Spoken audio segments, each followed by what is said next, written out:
Hey guys, it's Kiara from KD Industry. Today we're going to be talking about the importance of feeling your emotions fully, which I think is a topic that a lot of people struggle with because a lot of people are very good at burying their feelings and not feeling things through fully. So I've decided to make this video for people who may have had a shitty experience at some point in their life and they've woken up, they're in a really great place and they've decided, you know what?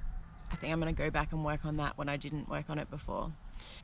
So yeah, it could have been a year ago, it could have been 5 years ago. But what matters is you're ready to actually go through it and work with the emotions through it in this moment. So this is going to be a bit of a how-to guide of how to deal with past trauma or shitty experiences or anything that's been holding you back in moving forward in your life.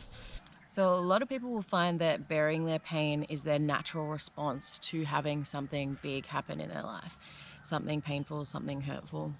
And I think there's a natural inclination for us to go towards moving away from pain and moving towards pleasure, which can be helpful in some circumstances, but not in this one. When something big happens in our lives, we need to process it and we need to work through it in order for it to clear and in order for us to heal ourselves. And I can appreciate and I can understand that certain people aren't ready for things at certain times. Maybe you were quite young, maybe there was just too much going on in your life to process that event. And it's not your fault that this has happened to you, but it is your choice of when you decide to heal this. Because if you don't heal what's gone on in your life, because some people will live their entire lives without even processing the difficult things in their lives that have happened to them and just burying. If you keep doing that, what's going to happen is it's going to keep popping up in other areas of your life. You can push down negative emotions, but they don't go anywhere. They just stay there and they're still with you. And they're just going to pop back up at opportune moments of when something else is going to come back again. So for an example, this can happen when people get in patterns of behavior. So sometimes people would have had a relationship with a parent who is, say, a bit emotionally distant and kind of neglectful of the child's feelings, and then they'll grow up, and if they haven't properly processed it or worked through what's gone on for them in their childhood, they'll go into a relationship where they've found someone who is that same version of emotionally distant, because that's what kind of they've associated with love. So what we want to do here is we want to actually allow ourselves to feel. If we can allow ourselves to feel, we're going to reduce that emotional charge, and that's how we know that we've cleared it. If you could talk about something without having your mood change, without having tears come, without having a reaction, it's one of two things. You've either buried it so far, it's so a part of you that you don't let it anywhere near you, or you've actually cleared it. And that's what we want to work towards today, actually clearing things so that we can move on from these negative events of our past, because you don't want to be stuck in the past and you don't want the past to be stopping you from living your best life in the future. So how do you know if you're ready to face it? So if you're ready to face it, I would say that you're doing okay in your life. You know, there's a few areas where maybe it's not ideal, but the rest of things are going pretty smoothly. You know, you're in a good place, you're in a good mindset, and you're ready to be able to tackle difficult emotions that might surface from like moving into this work. You're ready to face it when you're okay and you give yourself permission to feel deep, dark feelings. So often we may have grown up in a situation where we were told we're not allowed to feel anger or we're not allowed to feel sadness. In this situation, when we want to clear our stuff, we're going to need to give ourselves permission to sit there and have a cry for 2 hours if that's what we need to do, or give ourselves permission to feel that anger if that's what has come up for us. So you want to be in a place where you feel comfortable enough about expressing emotion that that's not a block for you in itself, that you can move forward with it. You want to be around supportive people. You don't want to be around other people who can't manage their emotions, because if you're triggering them, they're just going to tell you, whoa, why are you doing this? Calm down. Like, put that back in Pandora's box, because they can't handle it and that's a lot for them. So they're going to try and push you to move backwards. So you don't want to be around people who aren't supportive.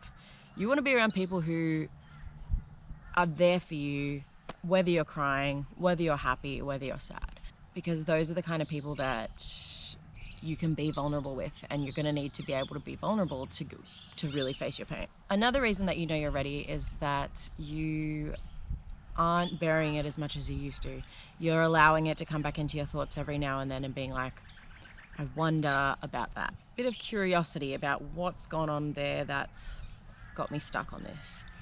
And you're ready for change. You're ready for things to move forward, and you're ready to let go of the past. So how does one feel into the emotions of what's gone on in their past?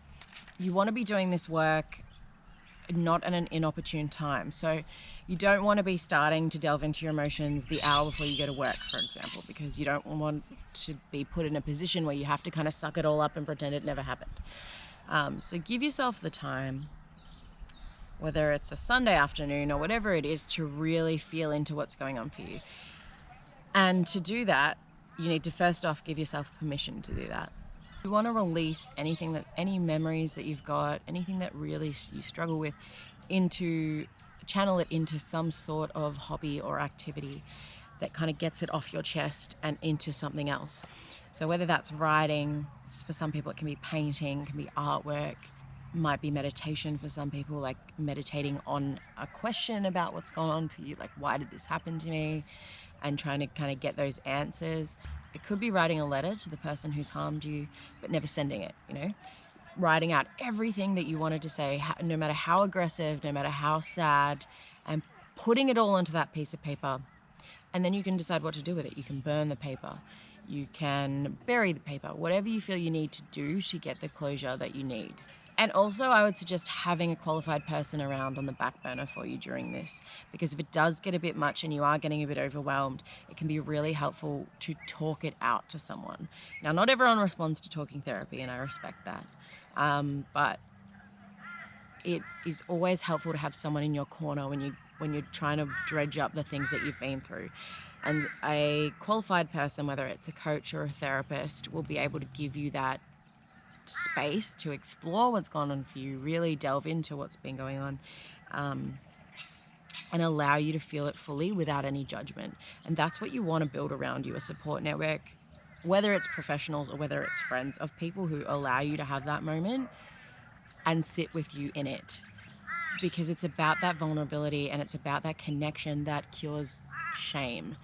And a lot of the time when we bury our emotions, it's because of the shame we have that underlie it. Another thing that can be really helpful in healing your past trauma is finding your tribe and finding the people who've been through similar things to you. If you can find a group, whether it's on the internet or in person or online, where you can connect with like-minded people who may be going through the same thing you've already been through or might be a bit ahead of where you are, can be super helpful in your healing journey. And being able to contribute back to that group and be able to help others who are going through what you're going through can be such a healing in itself. So in this video, I've summed up a few of the ways you can really feel into your emotions fully and really begin the healing process and the healing journey that comes with difficulties in our lives. So I want to remind you that this is a journey and that everyone is on their own pace and their own schedule. So take it as slow or as fast as you would like. Put the supports in place around you and look after yourself. Make sure you're doing some self-care and not pushing yourself too hard during this time.